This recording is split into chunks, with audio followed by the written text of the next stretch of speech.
চেলাগাং এলাকাবাসীদের জন্য খুবই একটি আনন্দের খবর, পাশাপাশি তাদের পরিবারের সন্তানের জন্য আনন্দের খবর। নতুন বিল্ডিংয়ের কাজ শুরু হতে যাচ্ছে এই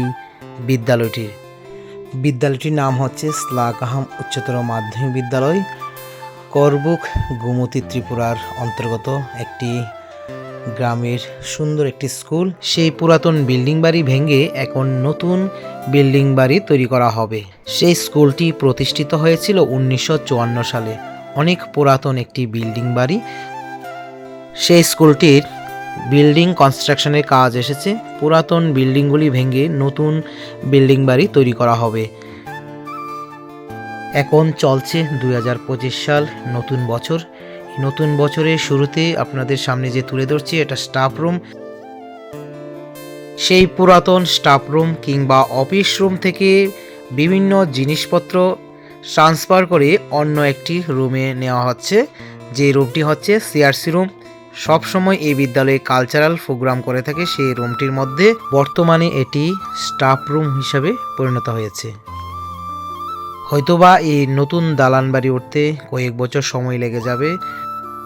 সত্যি পূর্বের স্মৃতিগুলি এখন আমাদের হৃদয়ে জড়িয়ে থাকবে সব সময়, এবং নতুন দালান বাড়ি ওঠার পূর্ব যে মুহূর্তগুলি প্রতিটি ক্ষণে ক্ষণে আমাদের স্মরণে থাকবে, মনে থাকবে যে ক্লাসগুলি কেমন ছিল, কোথায় কি করেছিলাম, বা ছাত্রছাত্রীরা কোথায় সেই অনুষ্ঠান করত, সমস্ত কিছু থাকবে।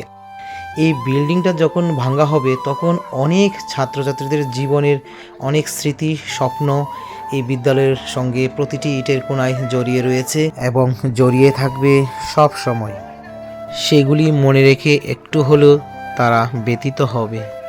যে সমস্ত প্রাক্তন ছাত্রছাত্রীরা রয়েছে কিংবা যারা আপনারা এই বিদ্যালয় থেকে পড়াশোনা করে আজ একজন নিজে প্রতিষ্ঠিত মানুষ হয়ে বড় হয়ে উঠেছেন, আপনারা অবশ্যই অনুধাবন করতে পারবেন সেই বিদ্যালয়ের চিত্রটা দেখতে পেয়ে।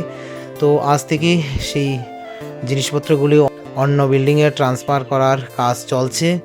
পরবর্তী সময়ে আরও আপনারা সকলেই দেখতে পারবেন সেই বিদ্যালয়ের ভাঙার কাজ। সত্যি এই সময়টা সকলের মনে স্মৃতি হয়ে থাকবে। তবে হ্যাঁ, বিদ্যালয়টি এক নতুন রূপে পরিণত হতে যাচ্ছে, এক নতুন মহিমায়, এক নতুন আঙ্গিনায়।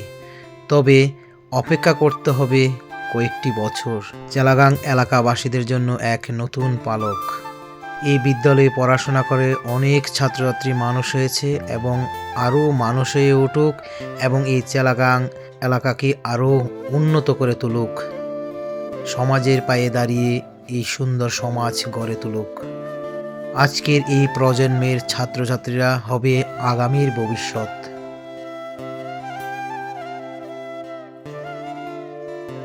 এই স্টাফ রুমের সঙ্গে জড়িত, কিন্তু আজ এই স্টাফ রুমকে আমরা বিদায় জানাতে হবে।